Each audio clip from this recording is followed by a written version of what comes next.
Hello students of class 7, good morning. I am Malik sir. I am going to continue the lesson weather and climate, right? Yesterday I had discussed about the adaptation in animals which are residing in rain forest, है ना?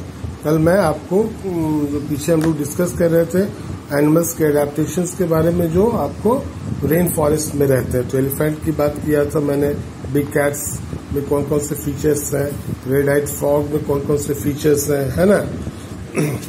आज मैं discuss करूंगा toucans के बारे में। Token एक colourful bird है जिसके बीक जो होते हैं काफी रंग बिरंगे होते हैं, बड़ा खूबसूरत दिखता है, काफी बड़े चोंच होते हैं उसके, विच measures more than half the length of its body. और उसका जो बीक है, उसका जो चोंच है, उसके बॉडी का जो लेंथ है उसका लगभग आधा होता है। तो ये जो लॉन्ग बीक है टोकन का, वो उसको मदद करता है फ्रूट्स तक पहुंचने में। ऐसे ब्रांचेस में जो काफी कमजोर हैं तो उसको सपोर्ट चाहिए, तो वो थोड़ा पीछे होकर वो फ्रूट्स तक अपने चोंच के द्वारा पहुंच सकता है, ठीक है। और उसका उसका जो वेट है वो सपोर्ट करता है उस डाली, मतलब थोड़ा सा मजबूत डाली पर बैठकर। फ्रूट्स थोड़ा दूर है तो चोंच उसकी चूंकि लंबी होती है, इसके मदद से वो आसानी से फ्रूट तक पहुंच सकता है। ये अडेप्टेशन है टॉकल्स का। अब देखिए एक मकाऊ होता है, lion tail macaque has silver white main.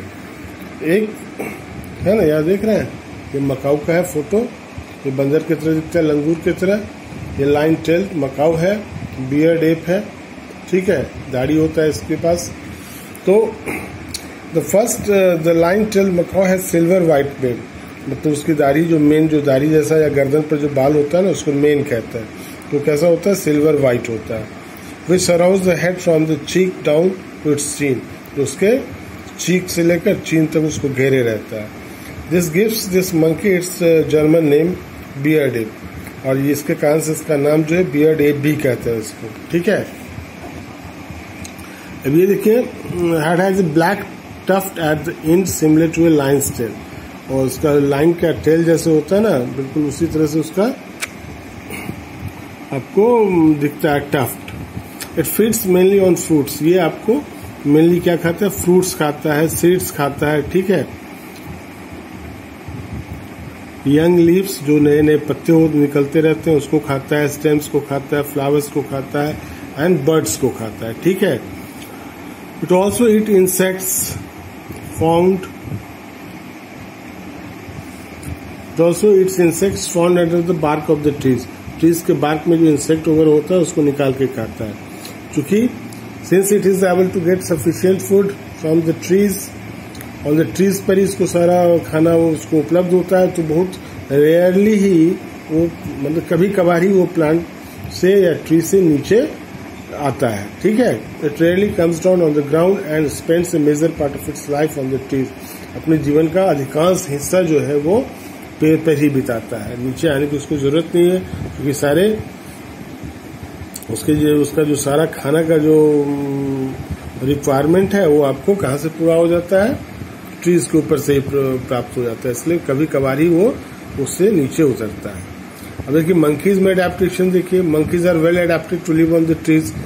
Monkeys का जो बॉडी शेप है या उसके पास जो भी जो फीचर्स है उसको पेड़ों पर रहने में काफी उसको उससे आसानी होती है। They have a long tail, उसके पास जो पूंछ होती है काफी लंबी होती है, जिसके कारण से वो जब वो कूदता रहता है एक ब्रांच से दूसरे ब्रांच, तो उससे वो गिरते समय उससे क्या करता है, ब्रांचेस को ग्रैब कर लेता है, लपेट लेता है उसको, जिसके कारण से वो गिर नहीं पाता है।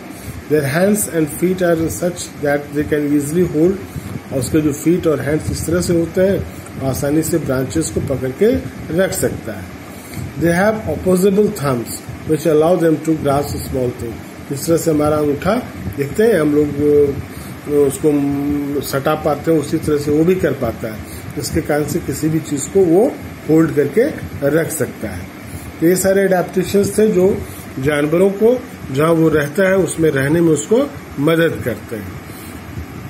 अब देखिए यहाँ पर एक टॉपिक है, conservation of biodiversity is essential for the existence of healthy environment.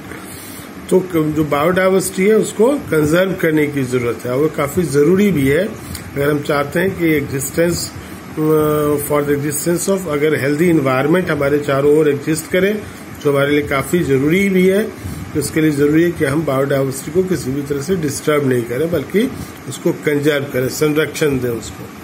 तो biodiversity is the total variety of the life. Biodiversity होता क्या है? तो टोटल वेराइटी है लाइफ का, चाहे अर्थ के ऊपर, चाहे प्लांट के रूप में हो, इंसेक्ट के रूप में हो, बर्ड्स के रूप में हो, एनिमल्स के रूप में हो, ह्यूमन बींग्स के रूप में हो, ये सभी बायोडाइवर्सिटी के अंदर आते हैं।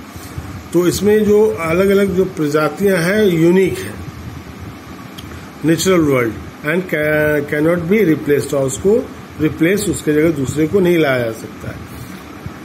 इफ लॉस्ट, अगर एक खत्म हो जाता है, तो जैसे ह्यूमन बींग्स खत्म हो, तो उसके जगह दूसरे को नहीं लाया जा सकता है। डिस्ट्रक्शन और अल्ट्रेशन ऑफ द हैबिटेट, अगर हम हैबिटेट को, रहने की जगह को डिस्ट्रक्ट कर दें या उसमें छेड़छाड़ करें, तो क्या होगा? Pollution and climate changes are the main threats. ठीक है, डिस्ट्रक्शन, अल्ट्रेशन, हैबिटेट का जो अल्ट्रेशन और डिस्ट्रक्शन है, पॉल्यूशन है, क्लाइमेट है, चेंज जो है, ये सारे जो है बायोडाइवर्सिटी को खराब करने के लिए रिस्पॉन्सिबल माने जाते हैं।